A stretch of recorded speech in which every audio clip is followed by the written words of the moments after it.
This is the story of Eiye, a young man who lived in constant fear because Black Axe members in his area mocked, threatened, and terrorized him for not being one of them. He was robbed, humiliated, and pushed to the edge. And in his desperation, he made a wrong decision, thinking it would save him. But every decision has a price, and every path has its end. Surulere is a place full of life, busy markets, loud bus stops, football corners, small shops decorated with bright colors, and people moving in different directions like the waves of the sea. But deep inside this lively place, there are also silent battles many young boys face, battles of fear, threats, pressure, and survival. Eiye was a 25-year-old boy living in Surulere. He was tall, slim, gentle, and always kept to himself. People knew him as a cool boy who minded his business. He loved football, loved reading, and loved helping his mother in her little shop. He was the kind of boy every parent wanted, respectful, focused, and peaceful. But peace is not always enough to protect someone in a community where some young men believe that violence is power and fear is respect. In his street, there was a small group of Black Axe members. They were always hanging around the junction, leaning on bikes, drinking, arguing, laughing loudly, and sometimes stopping people to search their pockets. Everyone knew them. Nobody dared to challenge them. Eiye tried to avoid them, but avoiding danger does not always make danger avoid you. Eiye used to think Surulere was a normal place where people woke up, went to work, and minded their businesses. But with time, he discovered that some corners of the area carried silent dangers, especially the small junction close to the transformer where a group of Black Axe members always gathered. They stood there like they owned the whole area, their presence heavy like a dark cloud. Every morning when Eiye stepped out, he prayed silently that he would not meet them on the way, but the distance between his house and his mother's shop was small, and there was no other route that could save him. Most times he had no choice but to pass the exact place where they always stood. The first few times they stopped him, he told himself it was just bad luck. He believed it would not happen again, but he soon discovered he was wrong. The more he avoided them, the more they noticed him. And the more they noticed him, the more they mocked, threatened, and stole from him. Whenever they saw him coming, one of them would shout loudly, "Eiye, bring that phone!" Another would say, "See this novice!" Sometimes they would laugh in his face, calling him names that stabbed his pride. Eiye could not fight them. He could not shout back. He could not report them. They were too many, too bold, and too feared by the street. People who passed by pretended not to see anything. Nobody wanted trouble. Nobody wanted to cross their path. The street had become theirs. One particular afternoon, Eiye was returning from buying recharge card. He held the small phone his mother had given him, an old device with cracks on the screen. It was not expensive, but it was the only connection he had with friends and school updates. As he approached the junction, he saw them again. His heart dropped instantly. He tried to turn back quietly, but one of them spotted him. Eiye froze. His legs felt heavy. He walked slowly toward them, trying not to shake, but fear was already eating into him. "You got phone?" one asked, already stretching his hand. Eiye tried to explain that the phone was old, that it was not worth anything. But they didn't care. They collected it anyway. They searched his pockets, took the little money he had left, laughed, and sent him away.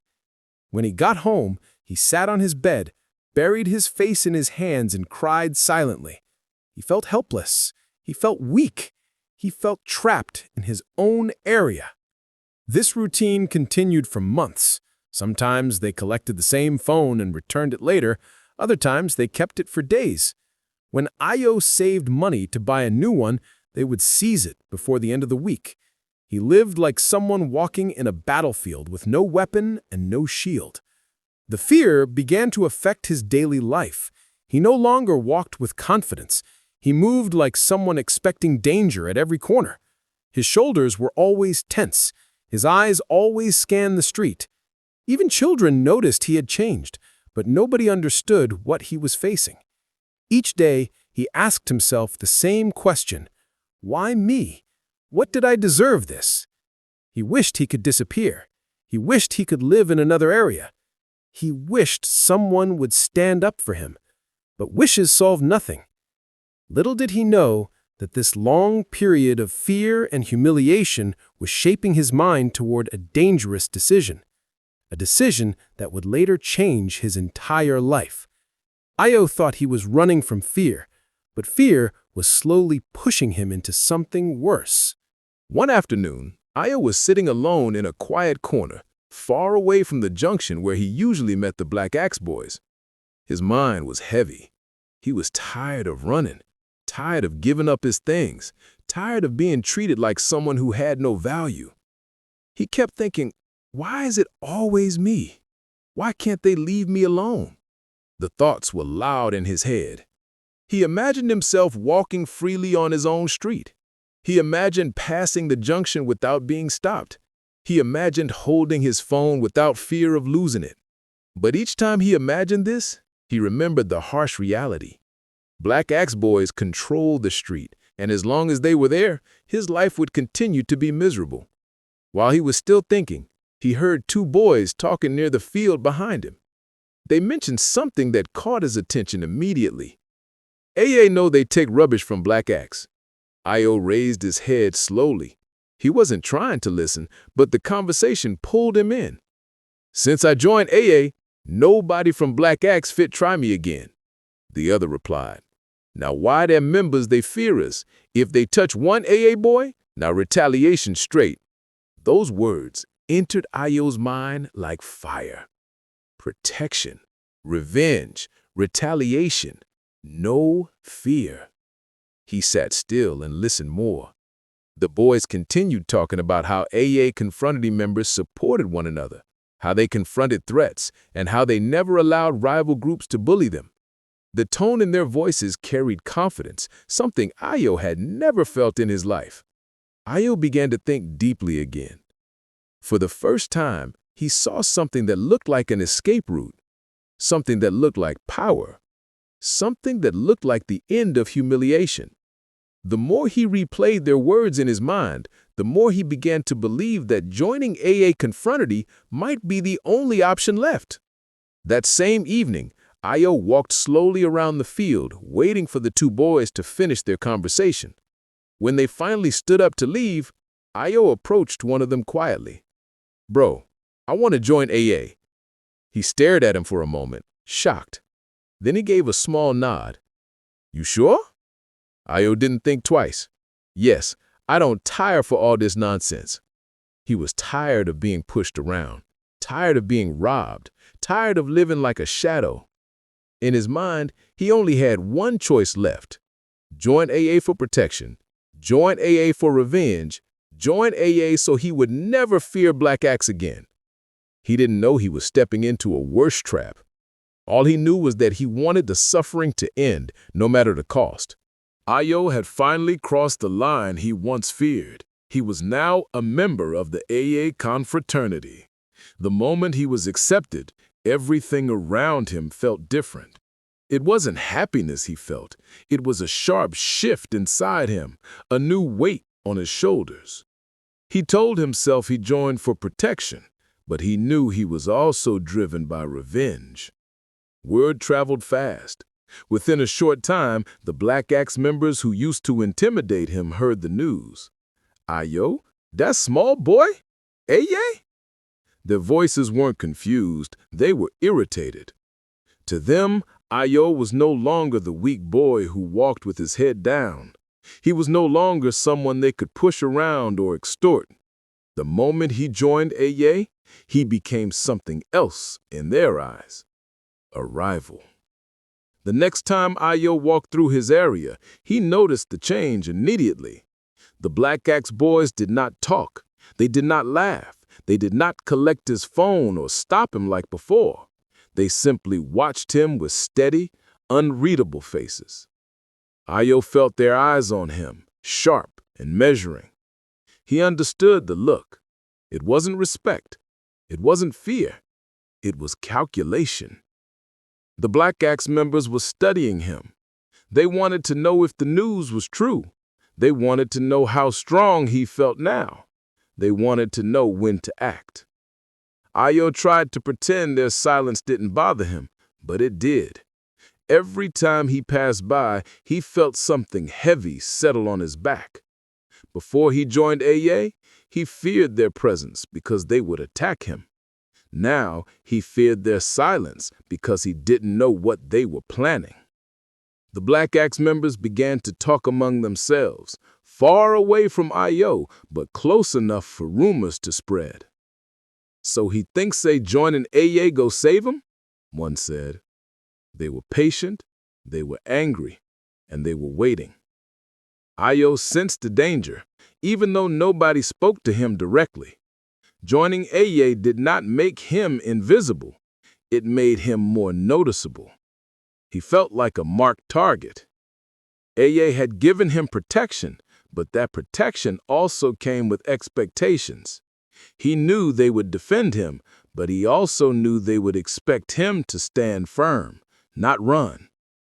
Every step he took around the area felt like a test.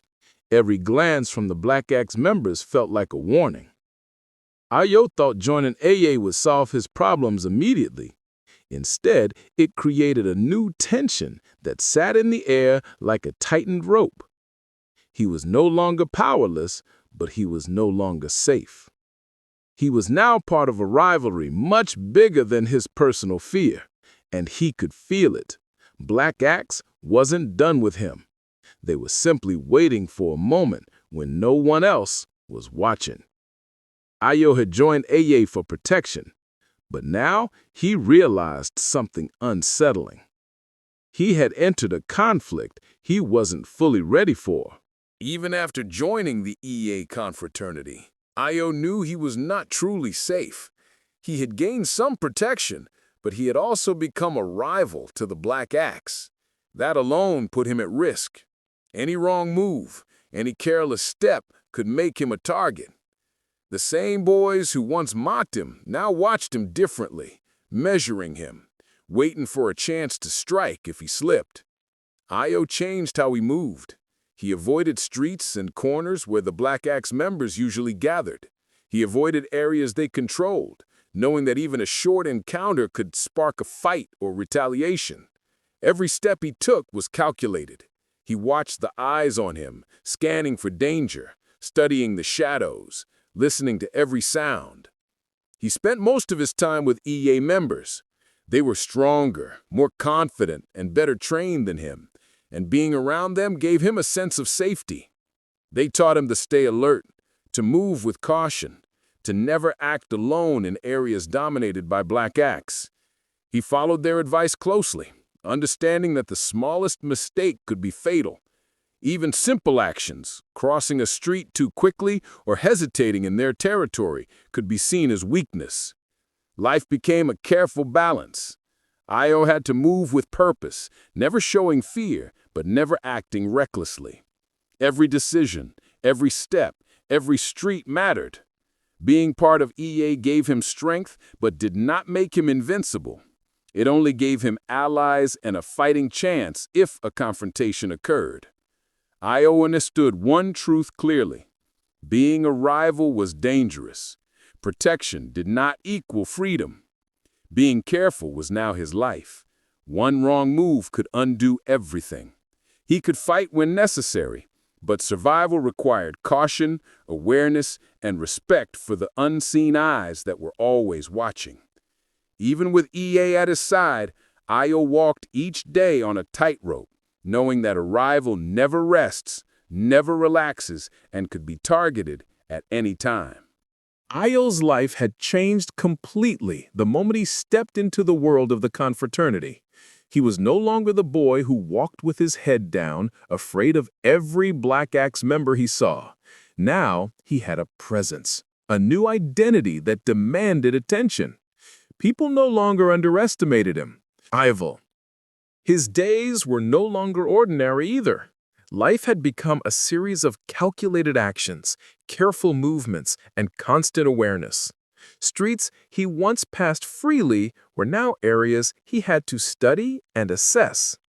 Every step he took carried weight. Every glance could signal challenge or weakness.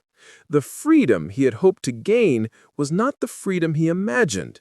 Instead, he had entered a world where survival depended on alertness and timing. The fear he once felt had transformed into something sharper, a tense readiness. He was alert to threats in ways he had never been before. Even simple encounters could turn dangerous. One careless step, one moment of overconfidence could undo everything. His nights were filled with thoughts of strategy and consequence. He felt power, but also pressure. He could defend himself, retaliate, or assert dominance. But he could also be attacked without warning. Life had become unpredictable. The comfort he once knew in avoiding danger was gone. In its place was a world of rivalry, tension, and uncertainty. Eiye's transformation was clear. He had gained confidence, power, and a new sense of purpose, but he had also taken on a life where every decision mattered. Revenge and protection had driven him into this world, but they had brought him to a point where he could not relax, could not trust, and could not afford mistakes. This was his new reality, a life of danger, rivalry, and constant vigilance. He was no longer the boy who feared. He was a young man living on the edge, aware that survival was never guaranteed. His life had changed, and there was no turning back. This story is told to educate. It is not meant to glorify cultism. Cultism is dangerous, destructive, and does not pay. The life of Eiye shows clearly that joining any confraternity is a path filled with risks. Even if it promises protection, power, or respect, the reality is far different. Those who choose this path put their lives at risk, and there is no guarantee of safety. One of the first lessons from this story is that fear and violence are never solved by joining cults. Eiye joined Eiye, seeking protection and revenge against the Black Axe. He believed it would give him control over his life. In reality, he entered a world where danger multiplied. Being part of a cult does not remove fear, it shifts it. Instead of fearing only the enemies, a member now faces threats from rival groups, from internal pressures, and from situations where mistakes can cost lives. Protection is temporary. Power is unstable. Another lesson is that revenge comes at a high price. Eiye wanted to fight back and stop being a victim, but revenge through violence does not bring peace. It brings tension, constant threats, and unpredictable outcomes.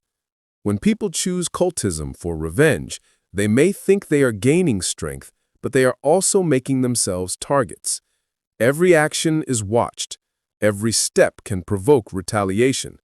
One wrong move can escalate conflicts and endanger lives. A third lesson is that life in cults is uncertain and risky. Membership does not guarantee respect or safety. Rivalries are ever present. Violence can erupt without warning. Eiye's life became a constant balancing act. He had to act carefully, think constantly, and move strategically. Even with allies, he was not safe. Survival is never guaranteed. This is the harsh truth about cultism. It places people in dangerous situations they may not be able to escape. The story also teaches that true freedom and security come from lawful and positive choices, not shortcuts through violence. Education, self-control, and lawful living provide stability and future opportunities. Cultism may promise quick status or temporary respect, but it takes away peace, safety, and long-term life prospects. Young people must understand that joining a cult brings temporary gains but permanent risks. Finally, the story of Eiye warns that decisions have consequences. Every choice matters. Joining a confraternity changes life completely. Once involved, there is no simple way out. The risk is high, and the outcome is uncertain. No temporary benefit, protection, revenge, or perceived respect is worth putting your life on the line. This story is a strong message for everyone. Avoid cultism completely. It does not pay. It destroys futures. It brings constant danger. Even when someone thinks they are gaining strength, they are placing themselves in a world where survival is uncertain. Eiye joined, and now his life is at risk. That is the reality. Always remember, choose education, choose lawful living, and never let fear or revenge push you into a life filled with danger. Your life is more valuable than any cult can offer. This content is for educational purposes only. We don't support cultism.